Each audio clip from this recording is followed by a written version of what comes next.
Hey everyone, let's jump right into this explainer. Today, we're looking at something that is, quite literally, a ticking time bomb for our global digital security. We're talking about quantum cybersecurity. Basically, how on earth do we protect our digital world as we hurtle toward the era of quantum computing? It's a massive, high-stakes topic, so let's just dive right in.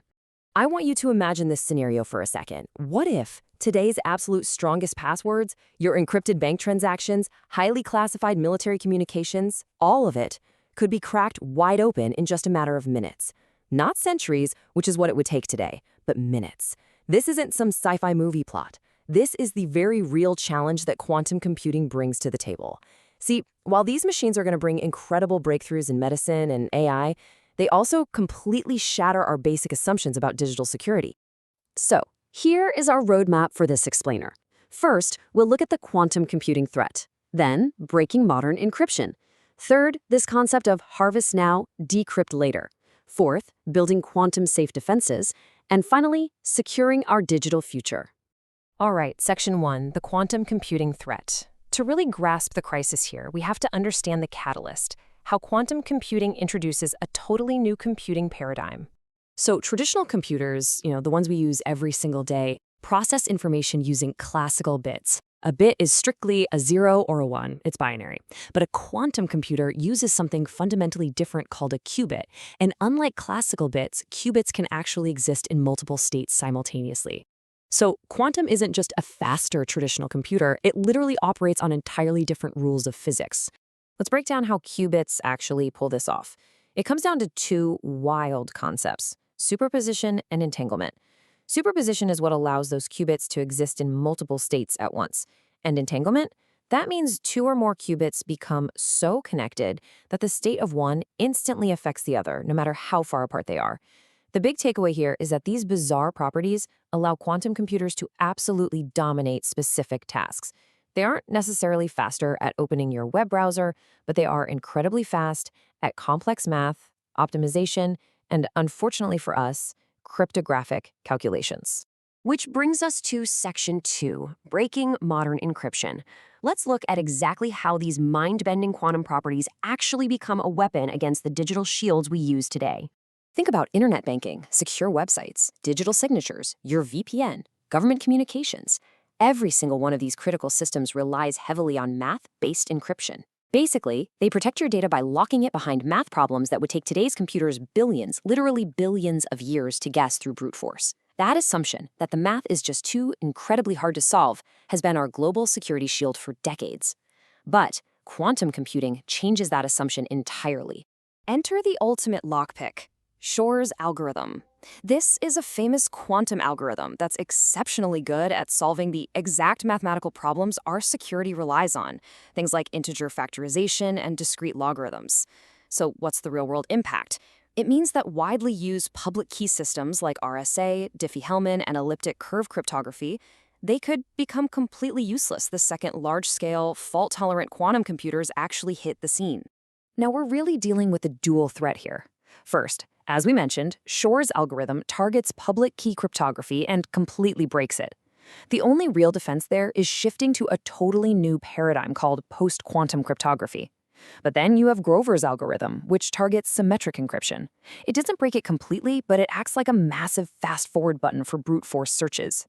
Luckily, the defense against Grover's is a bit more straightforward. You just need to use much larger key sizes, like upgrading to AES 256, which gives you a strong enough security margin to handle that massive speedup. Moving on to Section 3, harvest now, decrypt later. You might be sitting there thinking, well, we have time, right? These super advanced quantum computers don't even exist yet.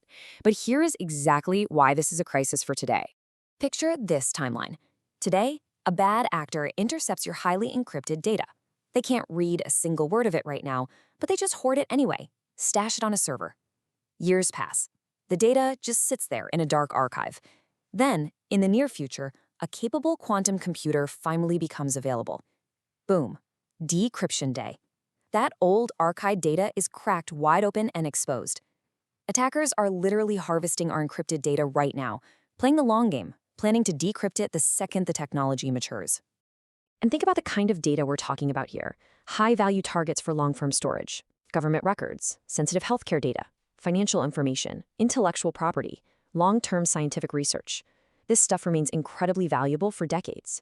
If a competitor or a hostile nation steals your intellectual property today and decrypts it 10 years from now, the damage is still absolutely catastrophic. That right there proves exactly why organizations have to prepare for quantum-safe security today, not tomorrow.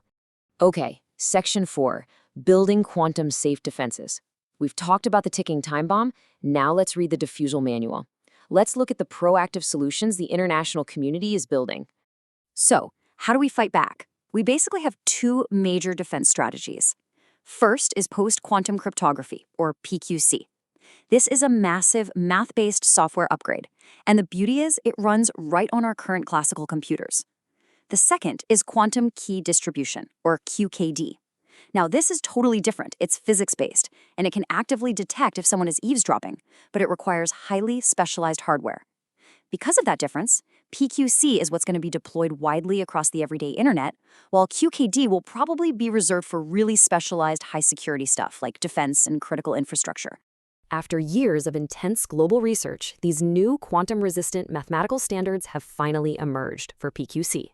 We're talking about techniques like lattice-based cryptography, hash-based signatures, code-based cryptography, and multivariate polynomial cryptography. Now, you absolutely do not need to be a math genius to get the core takeaway here. These are entirely new, highly advanced mathematical frameworks designed specifically to withstand attacks from both today's computers and tomorrow's quantum computers. And then there's the QKD advantage, which is just honestly brilliant, because it relies on physics itself. Because QKD uses the actual principles of quantum mechanics, if anyone tries to intercept the communication, they literally change the quantum states involved.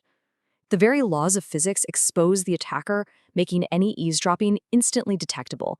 It's a staggering level of security, even if it does mean you have to install specialized hardware to get it. And finally, Section 5, Securing Our Digital Future. Let's talk about how these incredible solutions are transitioning from just theory into reality.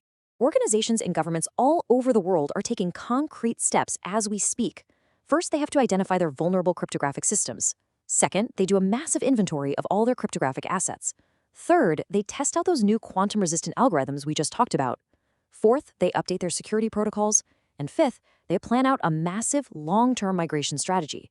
Make no mistake, it is a huge undertaking to transition our software, cloud platforms, and operating systems over to these new standards.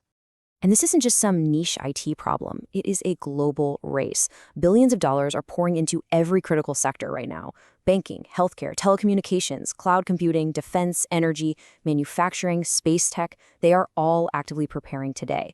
Major tech companies are already in the trenches, working hard to integrate quantum-safe encryption into browsers and network equipment just to stay ahead of the curve. Of course, you can't just flip a switch and be done with it. Managing transitions on this scale, while making sure everything stays compatible with older tech, is incredibly tough. On top of that, some of these new algorithms require much larger encryption keys and digital signatures. That directly increases the need for storage, bandwidth, and computing power. So it's a pretty heavy lift for our current IT infrastructure to handle. But because of all these massive challenges, we're actually seeing the birth of some booming future careers. Just look at these roles: quantum security engineers, cryptography researchers, security architects, cyber risk analysts, secure systems designers, and quantum software developers. As this technology evolves, the professionals who can master both traditional cybersecurity and this new quantum-safe cryptography, they are going to be some of the most sought-after experts on the planet. Which brings us to our final takeaway. The future of cybersecurity isn't just about defending against the threats we see today. It's about aggressively preparing for the technologies of tomorrow. The transition to quantum-safe security is already underway, so I'll leave you with this to think about. Is your sensitive data actually prepared for tomorrow's technologies? Thank you so much for joining me for this explainer. Stay curious, keep learning, and I'll catch you in the next one.